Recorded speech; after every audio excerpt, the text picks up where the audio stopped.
मेरा नाम मीरा है।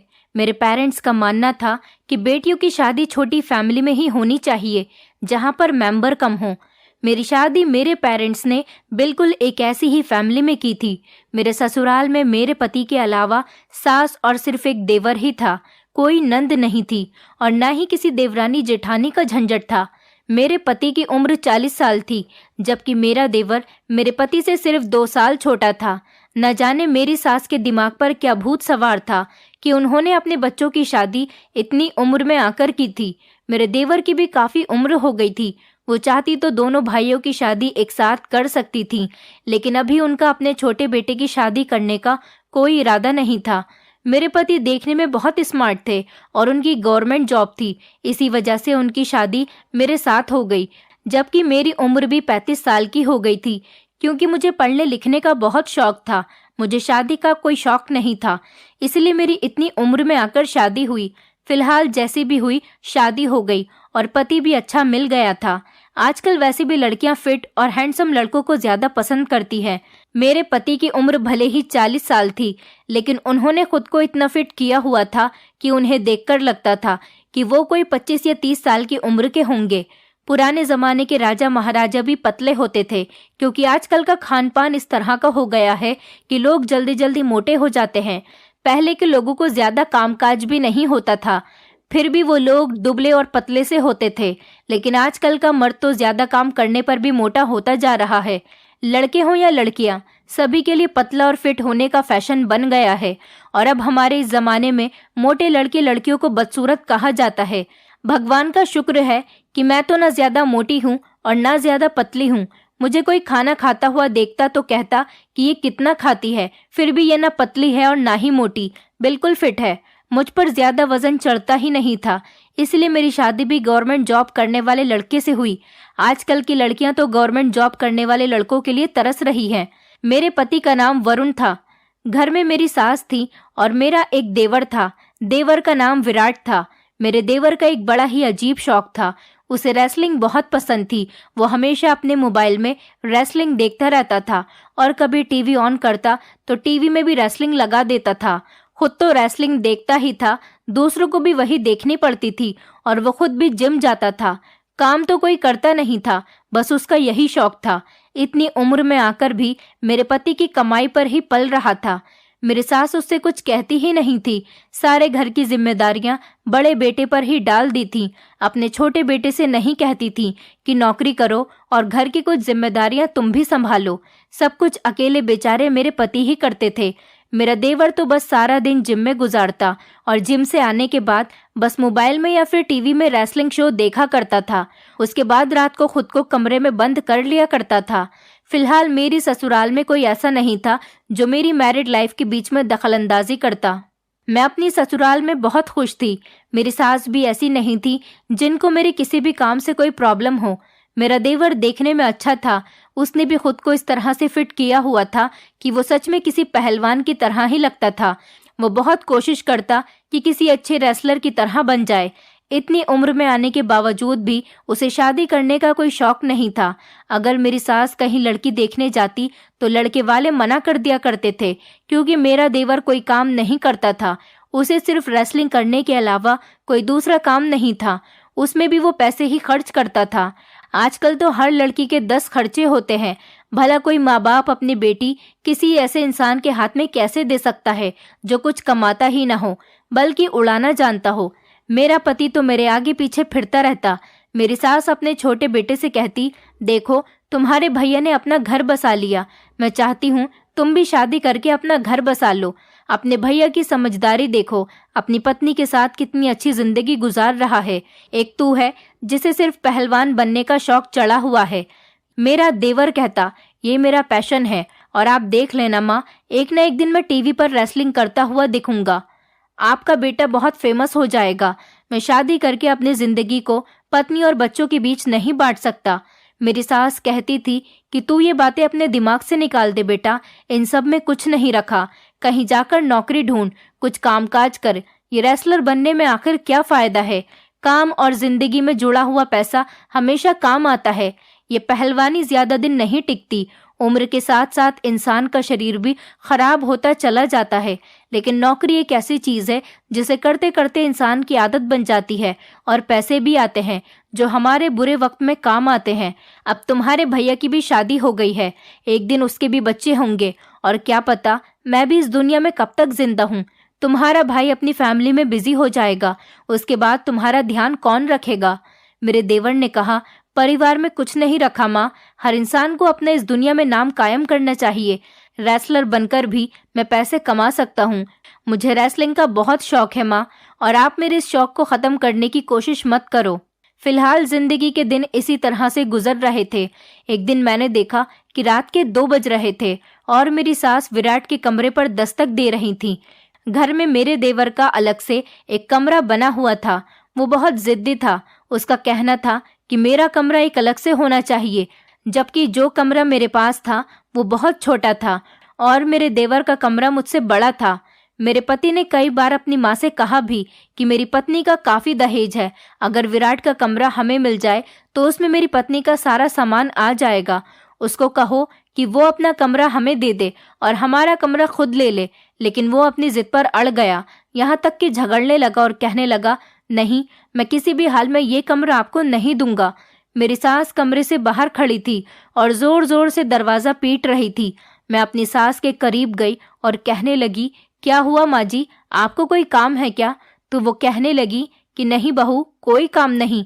मैंने कहा, माँ जी, आप कुछ परेशान नजर आ रही हो और रात के इस टाइम पर विराट के कमरे का दरवाजा क्यों बजा रही हो? तो मेरी सास मुझसे कहने लगी, हाँ, वो विराट कमरे का दरवाजा अंदर से बंद करके सो गया। मैंने उससे कई बार मना किया है कि कमरे के दरवाजे को अंदर से बंद करके मत सोया करो, इतनी गर्मी हो रही है। कमरे का दरवाजा खुला हुआ होगा तो कमरे के अंदर घुटन महसूस नहीं होगी। लेकिन मेरे कहने के बावजूद भी वो अंदर से कमरे के दरवाजे को बंद करके ही सोता है। मैंने कहा, हाँ माँ जी, इतनी गर्मी में विराट को कमरे का दरवाजा अंदर से बंद करके सोने की क्या जरूरत है? मैं तो शादीशुदा हूँ और एक औरत हूँ। इतनी गर्मी होने के बावजूद हम लोग कमरे का दरवाजा बंद करके नहीं सोते, जबकि मेरा देवर तो अकेला है। उसे क्या जरूरत पड़ गई है कि कमरे का दरवाजा बंद करके सोने की? ये तो शादीशुदा लोगों पर अच्छा लगता है कि दरवाजा बंद करके सो जाएं, लेकिन इतनी ज्यादा गर्मी में तो हम लोग भी दरवाजा बंद करके नहीं सो रहे। दरवाजा बंद करने से कमरे के अंदर घुटन पैदा हो जाती है और गर्मी लगने लगती है, और इस घर के किसी भी कमरे में एसी भी नहीं है। इस घर में सिर्फ हम 4 मेंबर ही तो हैं। विराट अपनी माँ का बेटा है, चाहे तो अपनी माँ के कमरे में भी सो सकता है, जबकि मेरी सास तो अकेली ही सोती है क्योंकि मेरे ससुर इस दुनिया में नहीं है। मैंने कहा, माँ जी, रहने दीजिए, रात के 2 बज रहे हैं। इस टाइम विराट गहरी नींद में होगा, इसलिए दरवाजा नहीं खोल रहा।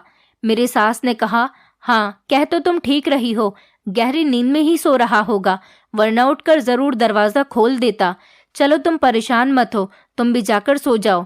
मैंने दिल में सोचा, परेशान तो आप मुझे लग रही हो, लगता है आपको अपने बेटे पर भरोसा नहीं, और उसकी नींद भी इतनी पक्की है कि इतनी जोर जोर से दरवाजा पीटने पर भी उसकी आंख नहीं खुली। सुबह हुई तो मैंने अपने देवर से पूछा, रात को तुम क्या कर रहे थे? माँ जी तुम्हारे लिए इतना परेशान हो रही थी। रात के 2 बजे के टाइम पर उन्होंने बहुत देर तक तुम्हारा दरवाजा पीटा। ये बात सुनकर वो घबरा गया और कहने लगा, भाभी, मैं तो सो रहा था, मैं शायद गहरी नींद में सो रहा था, इसलिए मुझे आवाज नहीं आई होगी।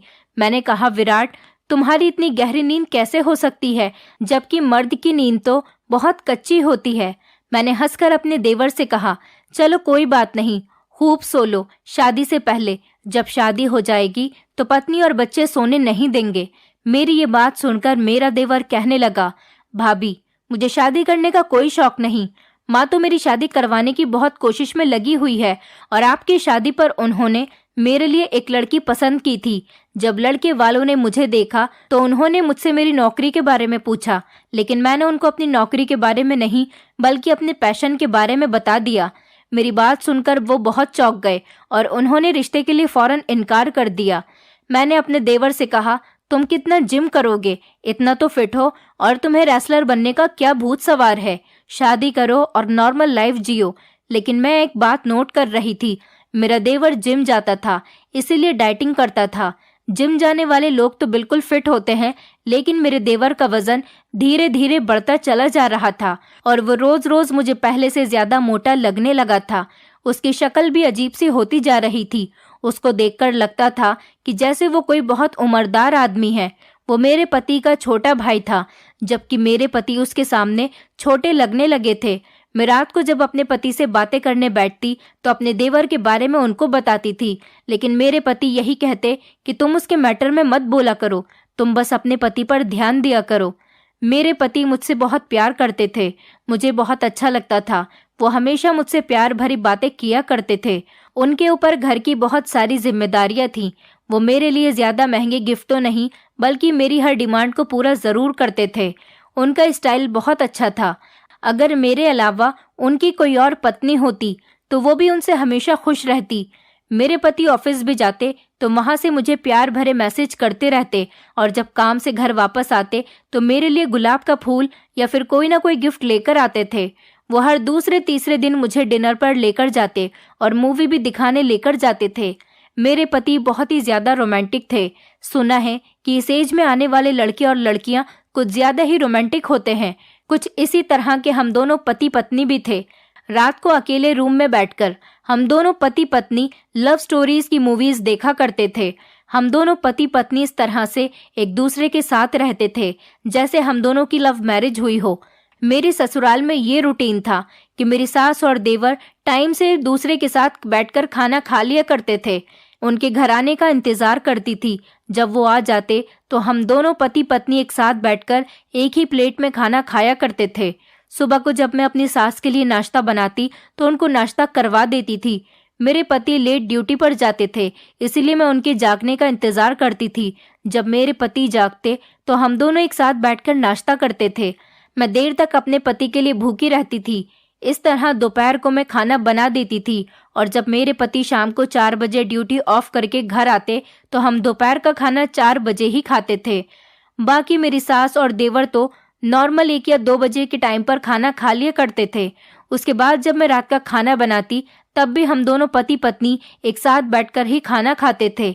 मेरे देवर और सास जल्दी खाना खाकर अपने अपने कमरों में लेट जाया करते थे, लेकिन मेरे पति की आदत थी कि वो दोपहर का खाना शाम के 4 बजे खाते तो रात का खाना भी लेट ही खाते थे। इसलिए मैं अपने पति की खातिर उनके साथ ही खाना खाती थी। एक दिन रात के 9 बजे के टाइम पर मैंने अपनी सास और देवर को खाना दे दिया।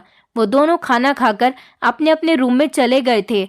अब हम दोनों पति पत्नी ही खाने से रह गए थे। जब मेरे पति 10 या 11 बजे खाना मांगते तो हम दोनों यही खाना गर्म करके खा लेते थे। फिर एक दिन जब रात को 10:30 बज गए तो मेरे पति ने कहा कि चलो खाना खाते हैं। मैं किचन में खाना गर्म करने के लिए गई तो खाने का बर्तन देखते ही हैरान रह गई। खाने का बर्तन तो बिल्कुल खाली पड़ा हुआ था, जबकि मुझे अच्छी तरह से याद था कि मैंने खाना छोड़ा था। मुझे लगा कि शायद मेरी सास ने खा लिया होगा। मैं ये बात पूछने के लिए अपनी सास के कमरे में चली गई। मैंने अपनी सास से कहा, माँ जी, क्या आपने खाना खाया है? उन्होंने कहा, हाँ बेटा, मुझे खाना खाए हुए तो बहुत देर हो गई। मैंने कहा, नहीं नहीं माँ जी, क्या आपने उसके बाद भी खाना खाया है? उन्होंने कहा कि नहीं बेटी, मैंने उसके बाद खाना नहीं खाया। क्यों पूछ रही हो? क्या हुआ? कोई बात हो गई है क्या? मैंने कहा, माँ जी, किचन में खाने का बर्तन बिल्कुल खाली पड़ा हुआ है, हॉट पॉट में रोटी भी नहीं है। मेरी सास कहने लगी, तुम ही लोगों ने खाया होगा, तुम भूल गई होगी शायद। मैंने कहा, माँ जी, नहीं, मैंने तो अभी खाना निकाला भी नहीं है। मैं किचन में खाना लेने के लिए गई तो मैंने देखा कि वहाँ तो कुछ भी नहीं है। तो फिर भला मैं खाना कैसे खा सकती हूँ? और मैं यही पूछने के लिए आपके पास आई हूँ कि क्या विराट या फिर आप दोनों में से किसी ने दोबारा से खाना खाया है? तो मेरी सास ने कहा, नहीं बहू, हम दोनों में से तो किसी ने भी खाना नहीं खाया। विराट भी 9 बजे अपने कमरे में चला गया था और जाते ही उसने कमरे का दरवाजा अंदर से बंद कर लिया। तुम्हें तो पता है कि मुझे कितनी बदहजमी रहती है। मैं कहाँ डबल डबल खाना खाती हूँ। मुझे ज्यादा खाना खाने का शौक नहीं, बस टाइम के मुताबिक एक बार खाना खा लिया वही बहुत है। अपने टाइम पर हिसाब से ही खाना खाती हूँ। दूसरे टाइम पर खाना खाए हुए तो मुझे बहुत टाइम हो गया। मैंने कहा, माँ जी, हमारे किचन में कोई और तो नहीं आया था? या फिर ऐसा हो कि कभी कोई भिखारी आया हो तो आपने उसे खाना दे दिया हो? आप ठीक से याद करो। मेरी सास ने कहा, नहीं भाई, कोई नहीं आया। भला मैं ऐसे खाना किसी को कैसे दे सकती हूँ? मुझे तो कुछ भी नहीं पता। तुम ही शायद भुलक्कड़ हो गई हो। क्या पता तुम दोनों पति पत्नी ने ही खाना खा लिया हो और तुम्हें लगा हो कि तुमने खाना नहीं खाया। हो सकता है तुम भूल गई हो। वो मुझे बड़ी अजीब नजरों से देख रही थी। उन्हें लग रहा था कि जैसे हमने ही खाना खाया है। मैंने अपनी सास से कह दिया, इस बात को यहीं खत्म करते हैं। ऐसा कहते हुए मैं अपने कमरे में आ गई थी। भूख तो बहुत तेज लग रही थी, लेकिन अब क्या कर सकते थे। मेरी सास को तो कुछ भी नहीं पता था। उल्टा वो तो मुझे ही समझा रही थी कि मैंने ही खाना खाया है। मैं अपने पति के पास गई और उनसे कहा कि बाजार से कुछ ऑर्डर कर दो, घर का खाना खत्म हो गया। मेरे पति ने मेरी बात को ज्यादा सीरियस नहीं लिया और मोबाइल उठाकर खाना ऑर्डर कर दिया। आधे घंटे बाद ही खाना डिलीवर हो गया। मैंने वो खाना सर्व किया और हम दोनों ने खाना खाया। अब हर दिन इसी तरह से होने लगा। हमारे घर में कोई ना कोई खाने की चीज गायब हो जाती। मैं हमेशा परेशान रहा करती थी। जब भी अपनी सास से इस बारे में पूछती तो वो कहती कि तुम कैसी बातें करती हो, हमेशा खाने के बारे में ही मुझसे कोई ना कोई टॉपिक लेकर बैठ जाती हो। उनका कहना था कि मुझे कुछ नहीं पता किसने क्या खाया और क्या नहीं। मैं तो जल्दी खाना खाकर अपने कमरे में आराम करने के लिए आ जाती हूँ। बाकी घर की देखभाल तो तुम ही करती हो, इसलिए इस बारे में तुम्हें ही पता होना चाहिए। मैं बड़ी परेशान हो गई थी कि हर रोज हमारे घर से कोई ना कोई खाने की चीज गायब हो रही थी। मेरा देवर तो डाइटिंग कर रहा था, तो वो इस तरह का काम नहीं कर सकता था। वो ज्यादातर अंडे, दूध और शेक बनाकर ही पीता था और खाना भी एक टाइम ही खाता था, जबकि दोपहर का खाना तो उसने बिल्कुल बंद किया हुआ था। उसे तो रेसलर बनने का बहुत शौक था और आजकल तो उसका शौक जुनून की हद तक था। मेरी सास मेरे देवर का रिश्ता करना चाहती थी। मेरा देवर रात को जल्दी ही कमरे के अंदर चला जाता और अंदर जाते ही कमरे का दरवाजा बंद कर लेता।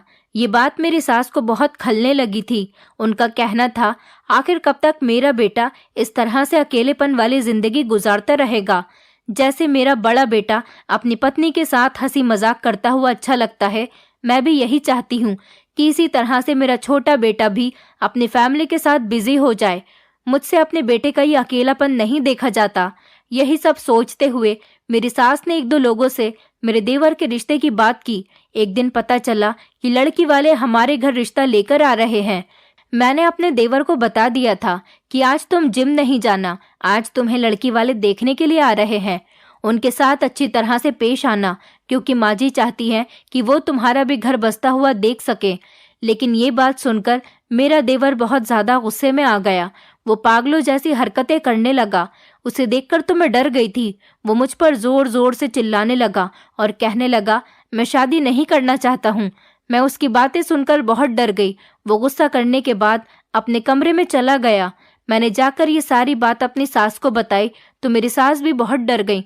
उन्होंने फौरन फोन करके रिश्ते वालों से इनकार कर दिया, जो लोग हमारे घर पर मेहमान बनकर मेरे देवर को देखने के लिए आ रहे थे। अब उन लोगों को हमारे घर आने से रोक दिया गया था। ऐसा इसीलिए किया क्योंकि मेरी सास नहीं चाहती थी कि बाहर वाले लोगों के सामने मेरा देवर हमारे परिवार की इज्जत को मिट्टी में मिला दे। इस बात से मेरी सास की आंखों में आंसू आ गए थे। उनका कहना था कि ना जाने मेरे छोटे बेटे के दिमाग पर ये रेसलर बनने का भूत कहाँ से सवार हो गया और ना जाने क्यों वो ऐसी ऐसी हरकतें करने लगा है। मैं तो उसकी शादी करना चाहती हूँ, उसका घर बसते हुए देखना चाहती हूँ, लेकिन शायद मेरा छोटा बेटा मेरे इस सपने को पूरा नहीं करना चाहता। कोई बात नहीं, कुछ दिन जा रहे हैं, उसके बाद तो मैं इससे जिद करूंगी और कहूंगी कि तुम्हें शादी करनी ही पड़ेगी। आज तो मैंने लड़की वालों को घर आने से रोक दिया, लेकिन आगे से ऐसा कुछ भी नहीं होगा। मेरे देवर को ऐसा नहीं करना चाहिए था। मुझे भी इस बात पर बहुत गुस्सा आया था। उसने अपनी भाभी के साथ बदतमीजी की थी और अपनी माँ का दिल दुखाया था। मेरी सास ने रात के टाइम पर मेरे पति को बुलाया और उन्होंने मेरे पति से कहा कि बेटा, तुम ही अपने छोटे भाई को समझाओ।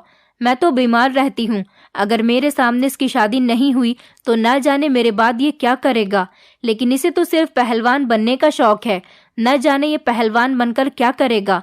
मुझे हमेशा इसकी फिक्र लगी रहती है। तुम इसे समझाओ कि ये शादी कर ले और अपना घर बसा ले। इसकी शादी की उम्र हो गई है। इस उम्र में अगर इसकी शादी नहीं हुई तो आगे आने वाले टाइम में बहुत दिक्कतों का इसको सामना करना पड़ेगा। मेरे पति ने कहा, ठीक है माँ, मैं उसे जरूर समझाऊंगा। मेरे पति अगले ही दिन अपने भाई से बात करने के लिए उसके कमरे में चले गए। मेरे पति ने अपने भाई को समझाया कि तुम जल्दी ही शादी कर लो, माँ हमेशा तुम्हारे लिए परेशान रहती है। लेकिन उसने अपने बड़े भाई की भी कोई बात नहीं सुनी। वो तो मोबाइल में रेसलिंग देखने पर इतना ज्यादा बिजी था कि उसने अपने भाई की सारी बातों को इग्नोर कर दिया, बल्कि उनकी किसी बात को ढंग से सुना ही नहीं। मेरे पति बेवजह की बातें करके वापस आ गए, क्योंकि उन्हें पता था कि ये उनके भाई का शौक है और वो उसे कभी खत्म नहीं कर सकता। वो अपना माथा पीटते हुए विराट के कमरे से बाहर निकल आए थे। उन्होंने कहा कि विराट से बात करने का कोई फायदा नहीं, जो भी उससे बात करेगा सिर्फ अपना टाइम ही वेस्ट करेगा। मेरे देवर की हरकतें सच में बहुत अजीब अजीब सी होने लगी थी। वो इन दिनों डाइटिंग कर रहा था, लेकिन फिर भी बहुत मोटा लगने लगा था, जैसा कि उसको पहलवान बनने का शौक था। उस हिसाब से तो वो बिल्कुल किसी मोटे आदमी जैसा लगने लगा था, क्योंकि पहलवानों का वजन ज्यादा होता है और वो बिल्कुल फिट होते हैं। लेकिन मेरा देवर तो मोटा होता चला जा रहा था। उसका पेट भी निकल रहा था और उसके हाथ पैर भी मोटे मोटे हो रहे थे। वो फूलता चला जा रहा था। मुझे याद आया कि मेरा देवर इतनी घुटन भरी गर्मी में भी रोज रात को कमरा बंद करके सोता है। मैंने अपने देवर से एक दिन सवाल किया कि तुम कमरा बंद करके क्यों सोते हो? मेरे देवर ने कहा, क्योंकि मैं दरवाजा बंद करके काफी टाइम तक एक्सरसाइज करता रहता हूँ, उसके बाद ही सोता हूँ। उसने कहा, भाभी आपको तो पता है कि मुझे एक्सरसाइज करना कितना पसंद है, फिर भी आप मुझसे ये सवाल कर रही हो। मेरे देवर की शक्ल देखकर मुझे साफ साफ पता चल रहा था कि वो मुझसे झूठ बोल रहा है। मुझे नहीं लगता था कि वो कमरे में बंद होकर एक्सरसाइज करता था। मुझे तो कुछ गड़बड़ नजर आ रही थी। कुछ ना कुछ तो गड़बड़ जरूर थी कि वो कमरे का दरवाजा बंद करके क्यों सोता था। एक दिन हमारे घर पड़ोस के मेहमान आ गए। वो लोग काफी सारी मिठाइयाँ भी लेकर आए थे, क्योंकि दिवाली का सीजन चल रहा था। वैसे तो हमारे घर पर ज्यादा मेहमान नहीं आते थे, लेकिन आस पड़ोस के लोग काफी मेल मोहब्बत रखने वाले थे। पड़ोस के लोग हमारे घर पर जब भी आते कुछ न कुछ खाने पीने की चीजें जरूर लेकर आते थे। मुझे और मेरे पति को मिठाई बहुत पसंद थी। हम दोनों ही मीठे के बहुत शौकीन थे। जब हमारे पड़ोस से मिठाई आई तो मैंने सोचा कि रात को हम दोनों पति पत्नी बैठकर खाएंगे, और थोड़ी मिठाई मैंने अपनी सास को दे दी और बाकी की मिठाई लेकर पूरा डब्बा फ्रिज में रख दिया। फिर पड़ोसियों के साथ बहुत देर तक बातें की। उसके बाद वो लोग चले गए। जब रात हुई तो मैंने अपने पति से कहा कि आज हमारे पड़ोस से बहुत सारी मिठाई आई है और फ्रिज में कोल्ड ड्रिंक भी रखी हुई है। कोल्ड ड्रिंक पियेंगे और साथ साथ मिठाई भी खाएंगे। मेरे पति ने कहा कि ठीक है, ले आओ। वैसे भी मुझे मिठाई बहुत पसंद है। दोनों बैठकर ठंडी ठंडी कोल्ड ड्रिंक पियेंगे और मिठाई खाएंगे। मैं किचन में चली गई। जैसे ही मैंने कोल्ड ड्रिंक और मिठाई निकालने के लिए फ्रिज खोली तो फ्रिज देखते ही मेरे होश उड़ गए। फ्रिज के अंदर कुछ भी नहीं पड़ा था, ना तो मिठाई थी और ना ही कोल्ड ड्रिंक। दोनों ही चीजें गायब थी। उस टाइम तो मेरा देवर और सास भी सो रहे थे, लेकिन मैं अभी थोड़ी देर पहले ही तो किचन में आई थी, तो मैंने दोनों चीजों को फ्रिज में रखा हुआ देखा था, लेकिन अब फ्रिज में कुछ भी नहीं पड़ा था। ऐसा कैसे हो सकता था कि थोड़ी देर पहले कोल्ड ड्रिंक और मिठाई दोनों चीजें फ्रिज के अंदर थी और अब दोनों चीजें गायब हैं। मैं इस बारे में किसी से पूछ भी तो नहीं सकती थी। मैं खाली हाथी किचन से कमरे की तरफ वापस चली गई। मेरे पति ने मेरी तरफ देखते हुए कहा, क्या हुआ, कहाँ है कोल्ड ड्रिंक और मिठाई? तुमने तो कहा था कि कोल्ड ड्रिंक और मिठाई रखी हुई है। मैंने कहा, हाँ, कोल्ड ड्रिंक और मिठाई दोनों ही चीजें फ्रिज में रखी हुई थीं, लेकिन अब ना जाने कहाँ चली गईं। मेरे पति ने कहा कि माँ या फिर विराट में से किसी ने खा ली होगी। उन दोनों में से किसी का मन कर गया होगा खाने का। तुम इस बारे में अब किसी से मत पूछना। मैं नहीं चाहता कि माँ को ऐसा लगे कि हम घर में खाने पीने की चीजों पर नजर रखते हैं। मैं ऑफिस से आते हुए मिठाई और कोल्ड ड्रिंक लेता हुआ आ जाऊंगा। मैंने कहा कि मैंने माँ जी को खाने के लिए अलग से मिठाई दी थी और विराट को भी। वो दोनों अपने अपने हिस्से की मिठाई खा गए। मेरे पति ने मेरी तरफ घूरते हुए देखा और कहने लगे कि मैंने तुम्हें कहा ना कि मैं कल दोनों चीजें ले आऊंगा। मैंने कहा, ठीक है, ले आना, लेकिन माँ या विराट दोनों में से किसी को ये तो सोचना चाहिए कि हमारे हिस्से की चीज खाने से पहले एक बार उन्हें हमारी परमिशन तो लेनी चाहिए थी ना। मेरे पति ने कहा, मैंने कहा ना, अब इस बात को इग्नोर करो। मैंने अपने पति से कहा, चलो ठीक है, आप मेरे लिए कल मिठाई ले आना। लेकिन मैं हैरान रह गई कि मेरी सास और देवर ने क्या किया था। उन्हें ऐसा नहीं करना चाहिए था। किसी की चीज भी बिना परमिशन के नहीं लेनी चाहिए। मैंने अपने पति से यही बात कही कि आप फिर से अपने भाई को समझाकर देखो कि वो शादी कर ले। मेरे पति ने कहा, तुम्हें तो पता है कि उसके दिमाग पर रेसलिंग का भूत सवार है। मैंने तो विराट को कई बार समझाया, अब जब वो समझने के लिए तैयार ही नहीं तो मैं क्या करूं? मैंने अपने पति से कहा, न जाने आपका भाई क्यों नहीं समझता कि उसे भी अपनी शादी कर लेनी चाहिए। रेसलर बनने के चक्कर में न जाने उसने अपना क्या हाल बना लिया। वो दिन ब दिन मोटा होता चला जा रहा है। आने वाले टाइम में वो और भी ज्यादा मोटा हो गया तो उसकी शादी के चांसेस बिल्कुल खत्म हो जाएंगे। मेरे पति ने मुझे बताया कि तुम्हें पता है विराट उम्र में मुझसे बड़ा है। ये सुनकर तो मैं बहुत हैरान रह गई। इसका मतलब कि वो मेरा जेठ है और मैं उसे अपना देवर समझती रही हूँ। मैंने तो सुना था कि वो तो आपसे 2 साल छोटा है। मेरे पति ने कहा कि जब रिश्ता तय होता है तो आपस में इस तरह की बातें हो जाती हैं, लेकिन मेरा भाई मुझसे 4 साल बड़ा है। बस रेसलर बनने के चक्कर में ये शादी नहीं करना चाहता। माँ अकेली थी और घर का सारा काम उनको करना पड़ता था। विराट शादी के लिए राजी नहीं हो रहा था। मैंने अपने पति से कहा, फिर तो विराट की शादी करवाना बहुत जरूरी है, क्योंकि उसकी इस हिसाब से काफी उम्र हो गई और उसकी उम्र भी उसके चेहरे से साफ नजर आने लगी है। मैं इस बात से हैरान रह गई। मैंने इस बारे में अपनी सास से कोई बात नहीं की। मेरे पति ने मुझे मना किया था कि किसी को कुछ मत बताना। मैंने तुम्हें सब कुछ बता दिया है, इसका मतलब ये नहीं कि तुम दूसरों को भी ये बात बताओ। मैंने अपने पति को तसल्ली दी कि मैं किसी को कुछ नहीं बताऊंगी। एक दिन मेरी सास फिर से विराट के कमरे के दरवाजे पर खड़ी हुई थी और जोर जोर से दरवाजा बजा रही थी। कह रही थी कि जल्दी से दरवाजा खोल दो। मेरी सास ने कहा कि मेरी दवाई विराट के कमरे में रखी हुई रह गई। मेरी तबीयत ठीक नहीं है, मुझे दवाई खानी है। लेकिन विराट था कि दरवाजा खोलने का नाम ही नहीं ले रहा था।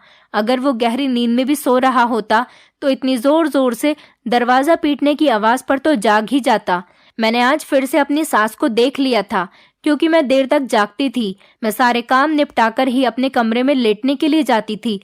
मैंने अपनी सास से कहा कि रुक जाइए, मैं विराट के नंबर पर कॉल लगाती हूँ। कॉल की आवाज सुनकर तो वो जरूर दरवाजा खोल देगा। हो सकता है मोबाइल उसके करीब में ही रखा हो तो रिंग डायरेक्ट उसके कान पर ही बजेगी। मैंने विराट के नंबर पर कॉल की तो रिंग की आवाज बाहर तक आ रही थी। रात का टाइम था, चारों तरफ शांति फैली हुई थी, इसीलिए विराट के कमरे से मोबाइल की रिंग की आवाज साफ आ रही थी। अजीब बात तो ये थी कि वो अभी भी दरवाजा नहीं खोल रहा था। हमें बाहर मोबाइल की रिंग की आवाज साफ सुनाई दे रही थी। ऐसा कैसे हो सकता है कि विराट को अपने मोबाइल की रिंग की आवाज ही नहीं आ रही होगी? मेरी सास भी ये सब देखकर परेशान हो गई। वो मेरे सामने शर्मिंदा सी होने लगी कि ये क्या हो रहा है। अब तो उन्होंने चिल्लाना शुरू कर दिया। मैंने अपनी सास से कहा कि आप चिल्लाओ मत, वैसे भी आपकी तबीयत ठीक नहीं।